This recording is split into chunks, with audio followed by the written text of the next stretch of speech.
lumière, j'espère que vous allez bien. On va faire un petit point ensemble sur l'énergie collective suite à la pleine lune du 15 novembre 2024, la lune appelée du castor. Pourquoi le castor? Parce que en fait c'est le moment de l'année où les castors sont en pleine préparation de leur hibernation à venir, donc ils sont en train de se préparer pour résister au froid en construisant des barrages, en faisant des provisions de nourriture dans leur hutte.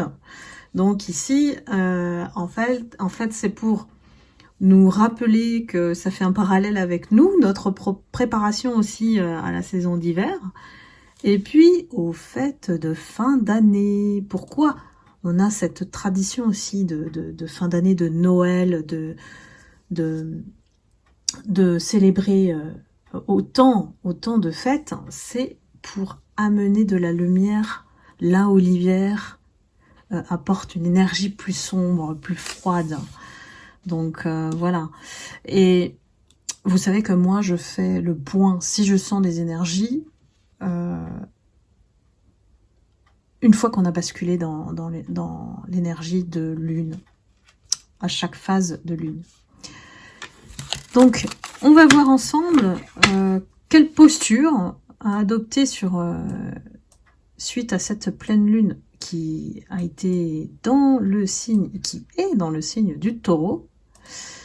Donc une période qui s'annonce axée sur le matériel, parce que le Taureau est un signe de terre très matérialiste, avec des valeurs profondes, ce qui est traditionnel, mais aussi faire attention, prendre soin de notre corps et de notre environnement, voilà, dans lequel on vit, notre quotidien. Et cette phase lunaire, elle nous amène des vibrations qui changent au niveau énergétique. Elle nous invite à intégrer ce qui a été révélé pour ceux et celles en qui ça résonne, et puis à nous ancrer dans de nouvelles intentions. Comme toujours, toutes les phases de lune sont toujours annonciatrices de croissance personnelle ou de remise en question. Donc les énergies dominantes après cette pleine lune de vendredi, c'est de retrouver ancrage et équilibre, parce qu'on a traversé une vague d'intensité émotionnelle et où tout s'est un peu bousculé. Il y a aussi certaines situations où ça s'est inversé, parce que vous savez que les énergies en face, qu'on appelle d'ombre, sont en train de jouer leur dernière cartouche. Voilà, je vous renvoie à la série Tornade. Et cela nous pousse à retrouver en fait notre stabilité. Donc c'est le moment de réévaluer nos priorités. Peut-être qu'on s'est un peu éparpillé pour certains, et surtout dans le domaine matériel financier, peut-être qu'on a trop dépensé pour certaines personnes. Et on va penser plus en cette fin d'automne à bâtir quelque chose de solide. Alors peut-être qu'il y a des personnes qui ont envie d'acheter, peut-être qu'il y a des personnes qui ont envie de déménager. Voilà, on est dans une énergie d'investissement avec le Taureau. Ensuite, on a une énergie aussi de libération, de lâcher prise. Mais moi, j'ai envie de dire que là, c'est un travail continu pour les lumières, pour justement vous inviter à relâcher ce qui ne vous sert plus. C'est constant, et puis ça peut aussi vouloir dire qu'il faut lâcher des croyances ou des comportements, des habitudes qui vous limitent aujourd'hui et qui, voilà, sont liés bien sûr à notre sentiment de sécurité, à notre confort, mais on vous dit que après cette pleine lune, c'est une période qui est idéale pour se délester des attachements que vous aviez et qui ne vous servent plus, tout simplement. Ensuite, on a une connexion ou une reconnexion au plaisir avec le Taureau, c'est-à-dire que tout ce qui est simple, les petites choses qui font du bien, qui apportent du bien-être, voilà, ça vous rappelle en fait l'importance de savourer les plaisirs de la vie, hein. Et puis ça peut être une connexion avec la nature, tout simplement, une promenade, une balade, un bon repas. Le taureau, c'est un signe bon vivant, hein, qui aime la nourriture. Et puis s'amuser aussi, puis surtout se reposer. Le taureau, c'est un casanier, hein, donc il vous pousse ici à reprendre des forces, dormir, voilà, penser à vous. Donc c'est important de nourrir votre âme de cette manière, en tout cas. On a un travail sur la gratitude, bien sûr. L'esprit positif, optimiste, nous permet toujours de maintenir cette fréquence vibratoire tant enviée par les énergies basses. Et vous savez que cultiver la gratitude, ça peut nous aider à accueillir plus d'abondance dans notre vie aussi. Donc c'est important de rester, j'ai envie de dire, à cette fréquence et de ne plus vous laisser dévier par l'extérieur. On se prépare au changement, comme nous dit la lune des castors, et puis il y a une espèce de transition qui s'opère en nous. Et cette pleine lune, elle nous permet de servir de tremplin pour entrer dans une nouvelle phase de conscience. Il y a des lumières qui, pour moi, ont encore franchi un palier au niveau de la conscience. On est dans la guérison de l'âme et on est dans la cohérence des actions alignées. Donc c'est vraiment de belles énergies, hein, qui se prêtent en cette fin d'automne.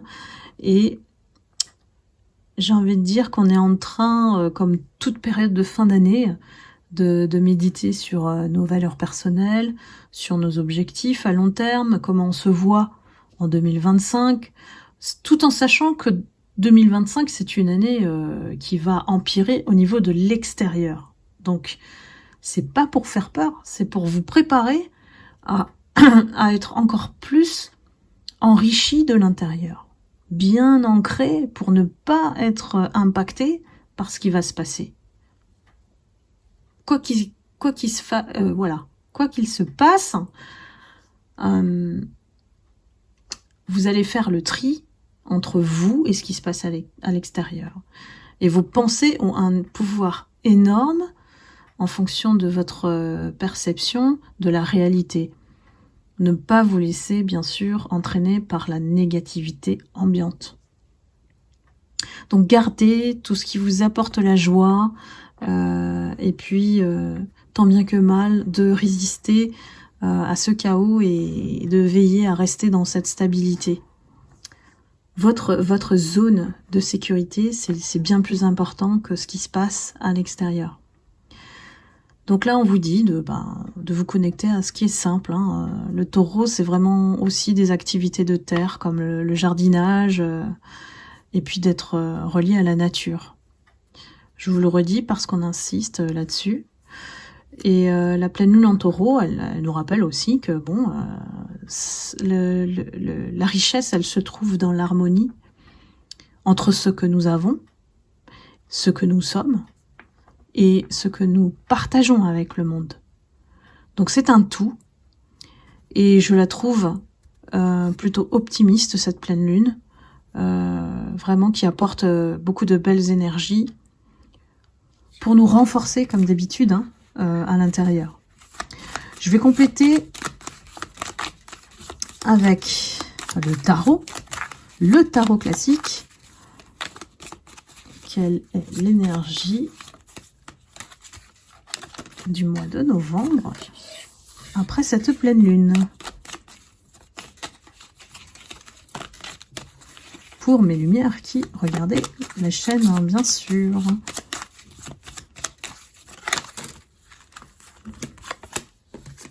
Allez, je vais encore en prendre une.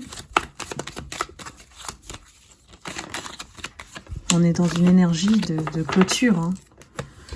On est dans une énergie de nettoyage, de clôture, de nouveau cycle. C'est après la destruction, la renaissance. Et la carte du mât, non, de l'arcane sans nom, ça nous indique vraiment que tout doit être purifié. On a vraiment une énergie de purification de tout ce qui se passe, même au niveau mondial. Hein. Et vous le voyez, hein, c'est pas un truc qui n'est pas inaccessible pour les personnes qui sont pragmatiques. Elles constatent en fait que il y a même au niveau des politiques un nettoyage. Donc, et ça passe par le dévoilement de la vérité. Donc ici, c'est bien sûr une énergie qui est en faveur des Lumières, parce qu'on a toujours vécu à travers nos vérités déjà, et que l'authenticité gagne dans l'énergie collective. On a la tempérance qui nous invite à être modéré. Voilà, c'est pas parce que on est en train de gagner que voilà, il faut narguer les autres et voilà. C'est pas nous ne sommes pas comme ça, les Lumières.